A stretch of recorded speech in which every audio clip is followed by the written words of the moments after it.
Super കൺമണി സീരിയലിലെ latest promo വിശേഷങ്ങളിലേക്ക് എല്ലാവർക്കും സ്വാഗതം. അങ്ങനെ വീണ്ടും കൃഷിൻ്റെയും സാഗറിൻ്റെയും മുന്നിൽ വിജയിക്കുകയാണ് മാനസ.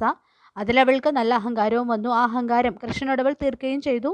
ഇതൊക്കെ കണ്ടപ്പോൾ കൃഷ്ണൻ അവളെ രണ്ട് പൊട്ടിക്കാനാണ് തോന്നിയത്. പക്ഷെ എന്തുകൊണ്ടോ അയാൾ അത് നിയന്ത്രിക്കുകയാണ്. മാനസ തൻ്റെ തട്ടിപ്പ് പരിപാടി എത്ര കിട്ടിയാലും നിർത്താനൊന്നും തയ്യാറല്ലായിരുന്നു. കൃഷ്ണനോട് ഓരോന്ന് പറയുമ്പോൾ അവളുടെ മനസ്സിൽ വേറൊരു ഐഡിയ ഉണ്ടാകുന്നുണ്ടായിരുന്നു എന്ന കാര്യം കൃഷ്ണൻ അറിയില്ലായിരുന്നു.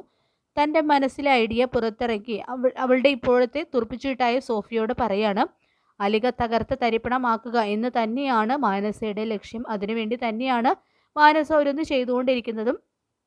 സോഫിയോട് നമുക്കിനി ഇവിടെ ചെയ്യാൻ ഒരുപാട് ടാർഗറ്റ്സ് ഉണ്ടെന്നും ഓരോന്നായി നമുക്ക് തീർക്കണമെന്നും പറയുന്നു. അതിലെ നമ്പർ 1 പറഞ്ഞ് ഒരു കാര്യം മാനസ പറയുമ്പോൾ ഇനി അതെങ്ങനെയാണ് മേഡം എന്ന് ചോദിക്കുന്നുണ്ട് സോഫി. അത് പറഞ്ഞു കഴിഞ്ഞ് ഒരു ഗൂഢചിരിയോടെ മാനസ നിൽക്കുന്നുണ്ട്. ആൻറ്റിയമ്മയുടെ മനസ്സ് മാറ്റത്തിനെ കുറിച്ച് ഗൗരവമായി തന്നെ സാഗർ ആൻറ്റിയമ്മയോട് സംസാരിക്കുന്നുണ്ട് കേട്ടോ.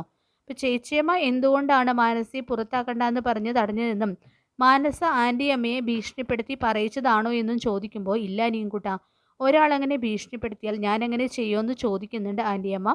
ആ സമയം എങ്കിൽ പറ, ഇത് ചെയ്തതുകൊണ്ട് ആൻറ്റിയമ്മയ്ക്ക് എന്താ പ്രയോജനം എന്ന് ചോദിക്കുകയാണ്. ഒന്നുമില്ല അനിയൻകുട്ടാ, ഒരു പ്രാവശ്യം കൂടി ഒരു ചാൻസ് കൊടുക്കാമല്ലോ എന്ന് വിചാരിച്ചു എന്ന് പറയുന്നുണ്ട് ആൻറ്റിയമ്മ. പിന്നീട് കൃഷും കൺമണിയും മഹിയും ഒക്കെ കൂടി ആൻറ്റിയമ്മയുടെ മനസ്സുമാറ്റത്തിനെ കുറിച്ചിരുന്ന് ചർച്ച ചെയ്യുകയാണ്. എന്താണ് അവരുടെ മനസ്സുമാറ്റത്തിന് പിന്നിലെന്ന് അവരോട് ചോദിച്ചാലല്ലേ മനസ്സിലാകൂ എന്ന് പറയുന്നുണ്ട് ദേവിജി. ഇതേ സമയം തന്നെ വിജയിക്കാൻ സഹായിച്ച അച്ഛനെ സന്തോഷത്തോടെ കെട്ടിപ്പിടിക്കുന്നുണ്ട് കേട്ടോ മാനസ. എന്നിട്ട് ഹേമയോടും ജയമോഹനോടും ചിരിച്ചു കളിച്ച വർത്താനവും പറയുന്നു. അവരും മകളുടെ ആ വിജയത്തിൽ സന്തോഷിക്കുകയാണ്. ഇതിനിടയിൽ ആകെ മൂഡ് ഓഫ് ആയിട്ട് കൃഷ് വീട്ടിലെത്തുന്നുണ്ട്.